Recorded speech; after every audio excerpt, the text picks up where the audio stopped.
एक रिपोर्ट में दावा किया गया कि रूस को क्राइमिया से जोड़ने वाले ब्रिज को उड़ाने की साजिश ब्रिटेन ने रची। यह दावा कुछ दस्तावेजों के आधार पर किया गया और ब्रिटेन पर क्राइमिया ब्रिज उड़ाने की साजिश रचने का आरोप लगा।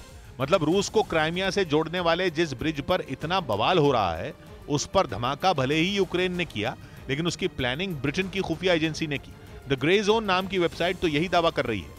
उसने दावा किया कि ब्रिटेन की खुफिया एजेंसी के जासूसों ने दिन रात क्राइमिया ब्रिज पर नजर रखी और यूक्रेन के स्पेशल सैनिकों के साथ मिलकर 6 महीने तक ब्रिज की रेकी करते रहे, जिसके बाद उन्होंने हमले का प्लान बनाया।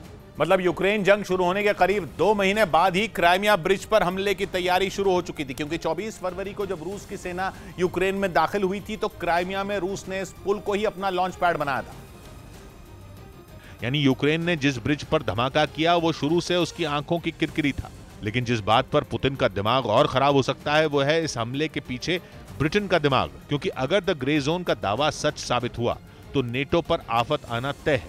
क्योंकि जिस रूस ने क्राइमिया ब्रिज का बदला लेने के लिए यूक्रेन को जलाने की ठान ली है वो नेटो को तो कभी नहीं बख्शेगा, और उसका भी वही हाल करेगा जो कीव और यूक्रेन के बाकी हिस्सों का हुआ है। एक दिन पहले ही ब्रिटेन के पूर्व सेना प्रमुख ने कहा था कि क्राइमिया ब्रिज अटैक परमाणु हमले को न्योता है, और अब उसी ब्रिटेन का नाम कर्च ब्रिज पर हुए अटैक में आ रहा है। मतलब ये कि ब्रिटेन बैठे बिठाए मुश्किल में फंस सकता है, क्योंकि भले ही वो रूस के खिलाफ है लेकिन उसने अमेरिका की तरह ही अपनी सेना यूक्रेन नहीं भेजी है। यानी वो रूस से सीधी टक्कर से बच रहा है। लेकिन अब खबर है कि क्राइमिया ब्रिज को उड़ाने का पूरा प्लान ही ब्रिटेन के जासूसों का था, जिन्होंने यूक्रेन को पूरा प्लान समझाया, जिसके तहत कर्च ब्रिज पर एक ट्रक के जरिए धमाका करवाया गया, क्योंकि रूस का कहना है कि ट्रक में विस्फोटक थे।